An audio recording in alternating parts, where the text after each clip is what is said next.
Tonight here to the Cadillac Planning Commission here for Monday, November 26, 2018.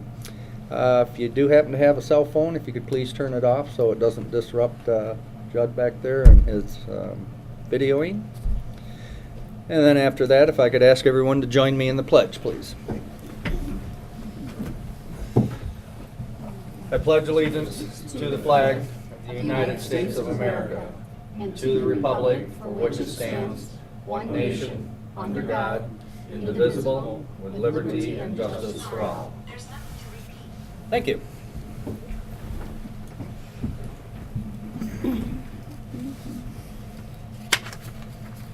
Could we start with roll call, please, John? Wilkins. Here. Smith. Here. Peterson. Here. Bunce. Here. Gregg. Bauman. Fent. Hutpin. Here. Have a quorum. At this time, I need an approval here for the agenda here, again for this evening, Monday, November 26, 2018. I'll make that motion. Ms. Filkins? Second. Yeah. And either Mr. Smith or Yeah, go ahead. Mr. Bunce, doesn't matter. Doesn't Pick matter. one. I read it. Smith. Yes. Bunce. Yes. Peterson. Yes. Wilkins. Yes. Hutpin. Yes. Now I just need approval here of our last meeting, which was October 22nd, 2018. So the meeting minutes here in your packet. Bunce. Oh, nobody made a motion. Nobody made a motion yet. Almost. Hang on. We'll get there. Did you edit it? I did. Okay. I found nothing. I move we accept the minutes. I'll make the motion. Smith? Now jump in. Yeah, I'll second that. Now we can Bunce do will it. jump in. Okay. Now roll, please. Yeah. Bunce. Yes. Wilkins. Yes. Smith. Yes. Peterson. Yes. Hutpin. Yes. Thank you. Okay, in front of us tonight, we have a public hearing, which, letter A, so this is a proposed zoning ordinance amendment regarding the homeless shelters. Having read that, I will turn this over to Mr. Wallace at this time. Thank you. Tonight, you will be holding a public hearing on a series of amendments to our zoning ordinance. The reason for those amendments is the homeless shelter group that we had worked with last year so frequently to develop a system to approve different shelters. They've had a lot of planning sessions and decided that it was a much better approach for them to look at consolidating all their facilities rather than run a series of separate facilities around the city. And so from an operational standpoint, a financial standpoint, they felt that it was a better scenario to go with a consolidated facility. And so essentially what you're looking at in these group of text amendments to the zoning ordinance is that while we're not eliminating the ability to do family shelters or group shelters, we had to open the door for what we're calling a combination group family shelter, which would allow the consolidation of the various facilities into one location, one site plan, and so forth. And so to make that happen, we had to amend a series of sections to our zoning ordinance to make that happen. And you have all the existing wording and the proposed word changes in the document prepared by the city attorney, which highlights and outlines the exact changes that would be needed. What I'd like to do for the benefit of the public is quickly go through some of the more basic changes that will be happening within the ordinance. Number one, which is up on the screen, we had to come up with a definition of what a combination group family shelter was.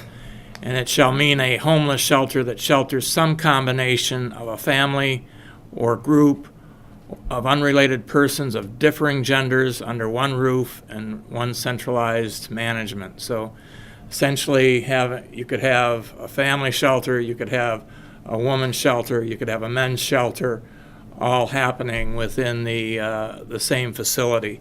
And of course, there would be a variety of management controls as to how that would work, but all of that would be presented when we got further into the planning process and we're actually entertaining a special use permit.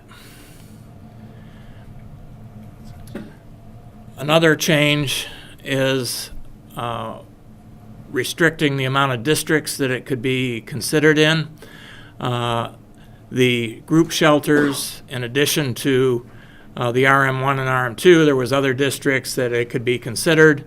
For the combination group family shelter, we would only be looking at the RM1 and the RM2 zoning districts, and those districts are primarily targeted for multifamily development within the city.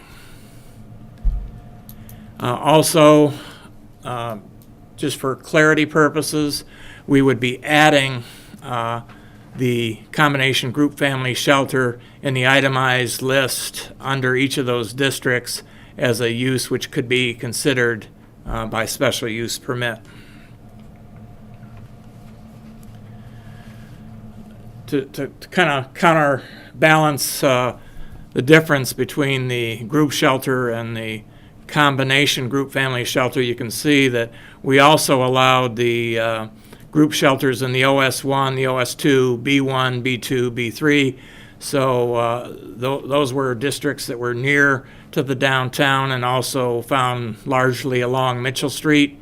So those would no longer, they would still be acceptable for the group shelters, but for the centralized facility, they would not be allowed to be considered, only the RM1 and the RM2.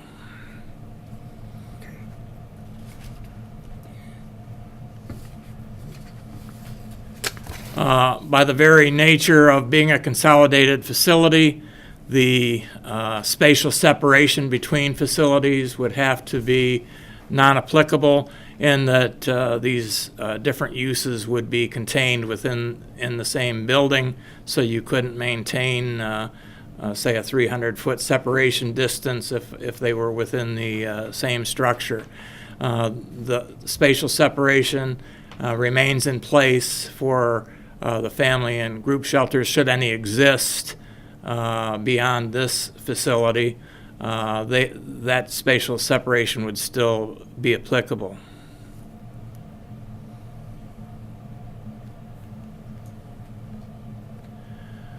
Some of the concerns when we dealt with this issue before was the homeless shelter and its proximity to the downtown and historic districts.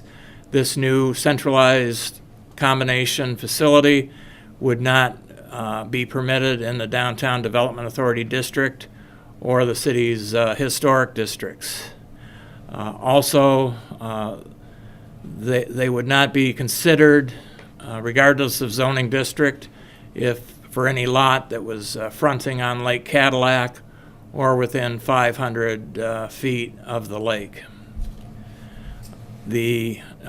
Just as we have in the existing ordinance for the group shelters now, they would have to comply with all applicable state, federal, and local codes, including building code, fire code, etc.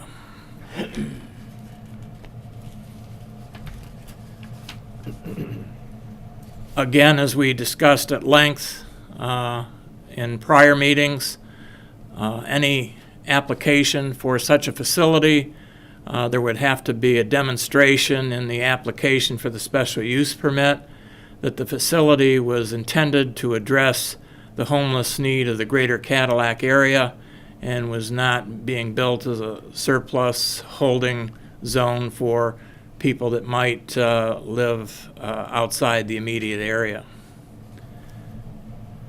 The combination group family shelter would have to be in an enumerated zoning district, which we are setting up to be the RM1 and the RM2.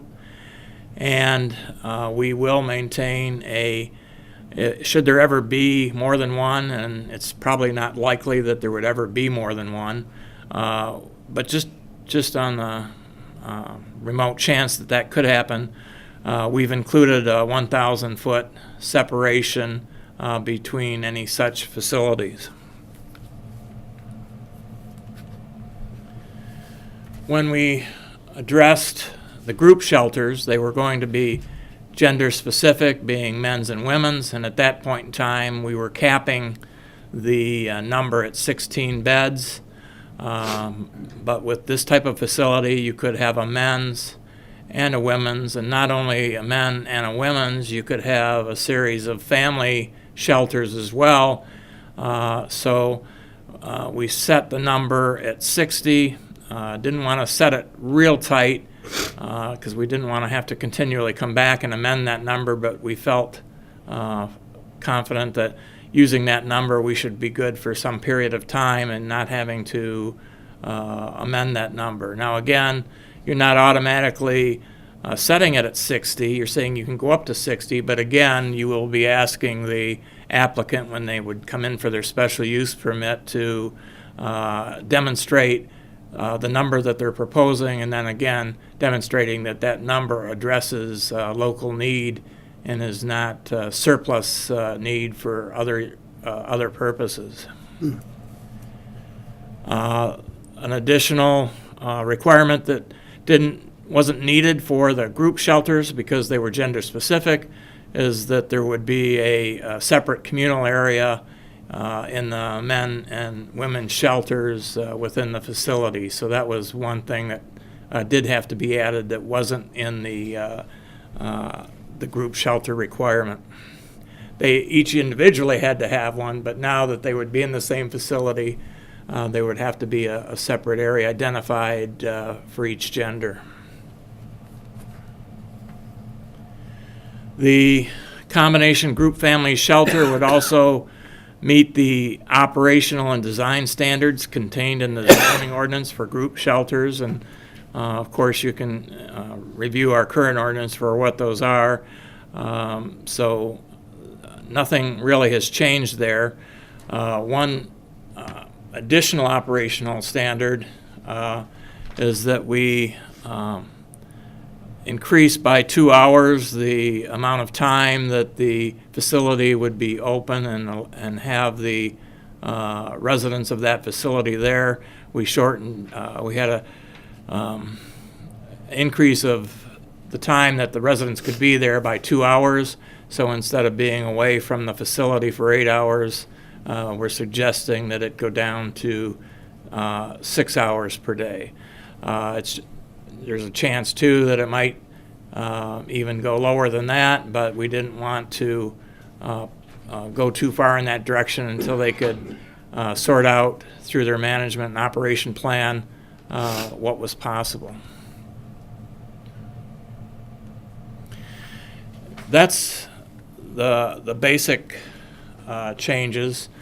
After this presentation, you would go through the public hearing, have discussion, and then probably formulate a motion to either approve as presented, approve with changes, or reject the proposed ordinance changes, and also make a recommendation to the City Council to approve in the same manner that you were recommending through your motion, meaning for the City Council to approve as presented or with editing changes or to reject. But this would move on to the City Council regardless of the action that you take this evening.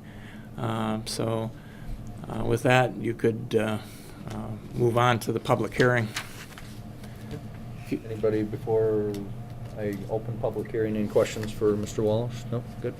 I have one, I guess. Yep. John, on the part that says this, the shared communal area, should there be a separate one for families too? You have men and women being separated. Do we need something for the families that come in to be in a separate? I think we felt it wasn't needed because that there would be a sufficient amount of space within the unit that they, They're off on their own anyways? yeah, Okay. could congregate within their unit together. And if they come back later and say, it's gonna be cold below zero for the next month, how do they get to go longer operating hours for, if some Arctic chill was about and didn't wanna send people out to go? Well, we don't have a problem with them having people stay longer. We were only concerned about how long they need to be out. And so if they wanted to have the residents there around the clock, never leaving, that we could permit that. Okay. It would- You don't have to come back and change the hours or anything? No, not if they want to have them be there longer. Oh, that's the minimum amount. of- Right.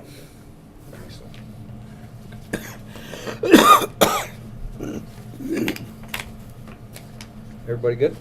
Got it. Cool. At this time, we'll go ahead and open the public hearing. So anyone in our audience this evening wishing to speak in favor of the wording changes here on the ordinance, please come forward, state your name. You can write down your address on the paper there at the podium. Well, I'm Mark Mogan, and I'm on the board. And I'd just like to clarify for John there, years ago, we were just open for 12 hours from 7 to 7. And we've been trying to get to 24 hours, but it's just a financial piece of it. And that is one of the benefits of having one building. Right now, we have 5 buildings, so we'd have to staff each one for 24 hours. And if you can do the math on that, you're way over what kind of funds we could ever imagine to have. So that is the purpose. One of the main purposes of having the one building is to try to get down. So now we're in a place now where we're going to be just closed for 6 hours as opposed to 12. And we've been chipping away at this through the years, as some of you know. So yeah, if there's more I could add to that, but we hope to get to a place where we're 24. We've got people, like you say, that are out in the winter, and those that also, some of our people get second and third shift jobs, and they need a good place to sleep during the day. So those kind of needs we'd definitely like to answer in the future. Any other changes that you see in the verbiage, Mark? Are you good with what's been presented? I think it's real good, yes. Okay. Yeah, thank you. Anyone else this evening? I just have a question. You have to come up to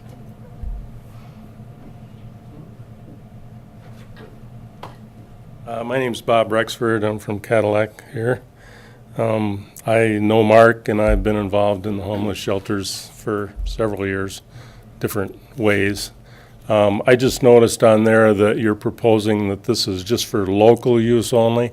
How do you go about deciding who comes into the shelter, whether, maybe they came from Reed City, or maybe they're from Harrietta, or the city of Cadillac? What are the guidelines for that, and how do you go about enforcing it? Mark will answer that because we don't decide that ourselves. We service Wexford and Missaukee County. I mean, in a nutshell, if someone comes from Detroit, our mission is to put them into housing, put people in housing. It's not really a good idea to take someone from Detroit and put them in housing in Cadillac, because it's just not going to work out real well. We work hard to get those people back closer to their family and closer to the people they have support with. And our typical stay is 35 days. We typically have a total length of 90 days, but the purpose is really, our goal is to get people into housing, permanent housing. So we would, people down in Detroit or something, or somebody from someplace else, we'd either try to connect them. Sometimes we help them with a bus ticket or something like that. Thank you. I'm Andy Ulrich. I'm the director of Club Cadillac. We're a division of Northern Lakes Community Mental Health and work with people with serious mental illness. We have some overlap with these guys in the homeless shelter. I just want to say 2 things. Just know that, like, I think myself and my staff, that the housing environment really has changed, especially over the last year. I would say that we're probably spending 3 to 5 times more effort in housing this year, even compared to last year. We've had people, like multiple people living behind the Revival Center in tents all summer. Like, it's different than it's been. I've been here about 11 years. It's different in quality than it's been in other years. So I don't have a specific comment on the proposal. I just hope that we're supportive of homeless issues, and it's different in a way that I think that it's been in the past. We've had, and I would say for 2 factors. The local economy is great. We're probably below the national average in for people getting jobs here. But like kind of the sub $500 apartments are just gone. There's not any of that. And also we're having pressure too from Traverse City as it's gentrifying. There are people that had like larger subsidized things that they've even just pulled out of. They're like, we're not doing it anymore. We can raise the rents anyway, make more money, and we don't have to deal with any paperwork. And so I think that is putting pressure on the whole region, really. Those are kind of 2 different factors. One thing I did want to say was that there are other group homes being operated by like Northern Lakes Community Mental Health. We've got one on Pearl Street, which is a crisis home. We've got one on Seneca and Wright Street. They're all both group homes for people with like serious developmental disabilities, where people can't talk, that kind of thing. And so I would just advise you to be cautious about the language, or just take them into account when you're making the language for this. I'm not sure what defines specifically a homeless shelter versus a group home kind of thing, but there may be some overlap to that. So, yeah, that's it. Good luck. Thank you. Thanks for working with these guys. John, what is the difference between, like, mental health has their places, are they still considered under this ordinance, or do they have a separate? I would have to check with the attorney. My thought is that we probably still have a need to have at least one other additional classification. There are other kinds of facilities, like taking care of foster children and so forth, and so I don't know that we're 100% through all the scenarios that could happen. We focused mostly on what we understood and knew with the homeless situation, working with New Hope Shelter. So it might be necessary to come back and lay out some simple scenarios that are very like this, and maybe we could borrow from some of this, but I'm thinking that we're probably going to need some additional regulations, that we couldn't manage those situations under these regulations. We are looking at a total rewrite to the zoning ordinance probably within the year, and that would probably be the perfect time to come to grips with anything that doesn't fit anything that we have to date. But this was something that was in front of us and had to move forward, so we had to deal with it. Yeah, I don't want to slow it down, I just want to. Right. And sometimes it takes a while to understand. Just like with New Hope, we went through a series of meetings with them to understand their operation and all the different things that they were trying to contend with. We would also need to educate ourselves on those other situations so that we didn't adopt regulations that were counterproductive to what they were trying to do. That's what my question was. Thanks. Anyone else in the audience this evening wishing to speak again in favor of proposed ordinance verbiage? No? Okay. Anyone in the audience then to speak against the proposals that have been discussed this evening? And there being none. Okay, this time we'll go ahead and close the public hearing. And we can discuss. Okay. I'm good. John, good? Good, Okay. If they're, the people that are Yep. running the shelter are happy with it, I'm good with it. Yep. Yeah. We're good with it? Okay. I'd entertain a motion then, based on that. Want to give us a proposed motion, John? I think we've had a discussion, it sounds like. Yep, because, I mean, we did have this presentation, so we were somewhat aware, and I think the motion would be to approve of the zoning ordinance amendments as presented with a recommendation for approval by the city council. Sounded perfect, right, John? Yeah, that's what I was would gonna say say. that. Thanks, John. Okay. Do I have a second by someone? I'll support. Ms. Filkins, support. Roll, please. Vilkins, Yes. Bunce, Yes. Peterson, Yes. Smith, Yes. Putvin. Yes. Perfect. Thank you. Thank you, everyone. It's been in the works a long time. Yes, it has. I think it's a really good thing. Good luck, guys. You're in luck, you closed the discussion before the preacher got. I know. The two of them. I didn't see Judy there either. No, she- And I looked at the proposed site there behind Nazareth, and, and I was thinking at first, it's close to the jail, but it really doesn't Doesn't matter. have an impact No. at all, and it's actually a pretty nice spot. Yeah. Now, we're gonna have to figure out how to get bus service. Yeah, hopefully they will. Well, it's still in the Yeah, put city it on the limits. route. It's still in the city limits, so it should be. Just put it on the route. Okay. Okay. New business, there being nothing on our plate. Old business, nothing on our plate. Board member comments. I have one.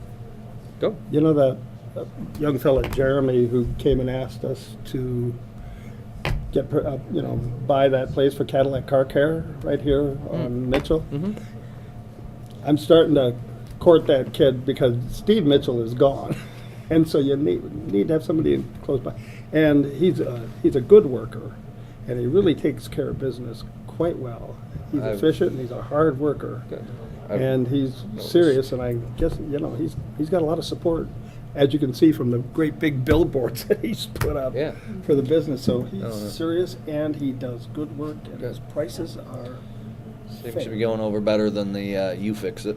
Oh, yeah. Yeah. I missed the meeting then. Oh, That one. yeah, that was that. So Jeremy is Good. Awesome. he's a good guy to have in It town. looked like it was being maintained well. It looked like he had stuff out back. The privacy fence Yep. thing was working. No, he's. Mhm. No. And Awesome. he sometimes it's closed, but he's there, and if you knock, he'll talk to you. Talk to you. Okay. Is there gonna be any demolition down in Prevost this? Yeah, they were waiting on that grant. Is that? I haven't received anything real recently. As of about a month ago, they thought they were going to, at some point, in late fall or early winter, start demolition. I don't know if that's still the case now or not. They have received final site plan approval from the council, so they're in the clear on that. There's only one last step to do, which is to have the developer and the city sign a development agreement that outlines any kind of legal or contractual kind of issues that have to happen as part of the plan approval. Good. I have some of my neighbors wondering, so I called today anyway. I was always under the impression leaf pickup went till November 30th. It's not.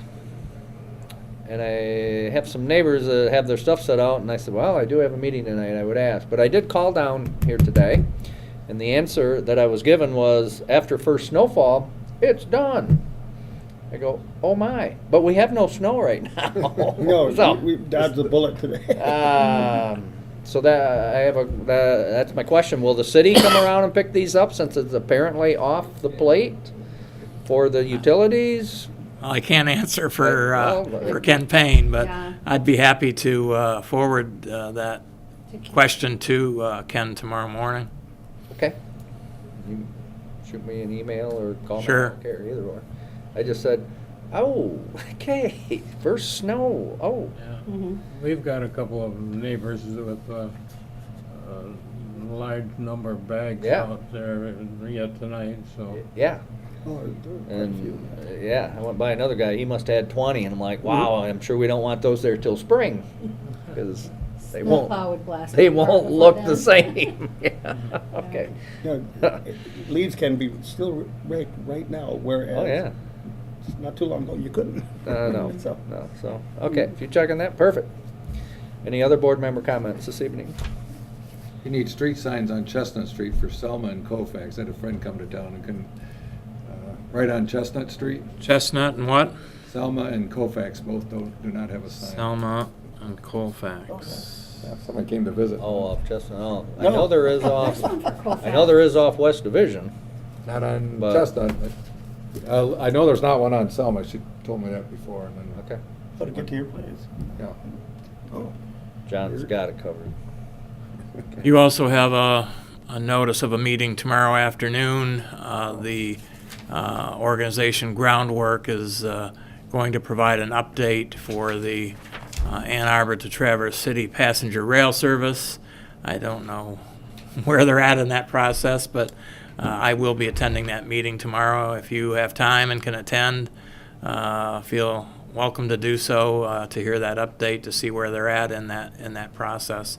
I know they did do a study that looked at some of the economics of achieving that, and so maybe they'll recap some of that and then talk about next steps. Mhm. Yeah, well.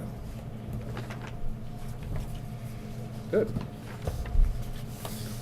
Any other board member comments this evening? Everybody's good, okay. No communications, I take it, No communications. correct? Other than the one you just kind of brought up. Right. Any public? Chris, how are you? Good, thank you. Any comments? No. Okay. No other business. We are out. Thank you. You. Quick public hearing.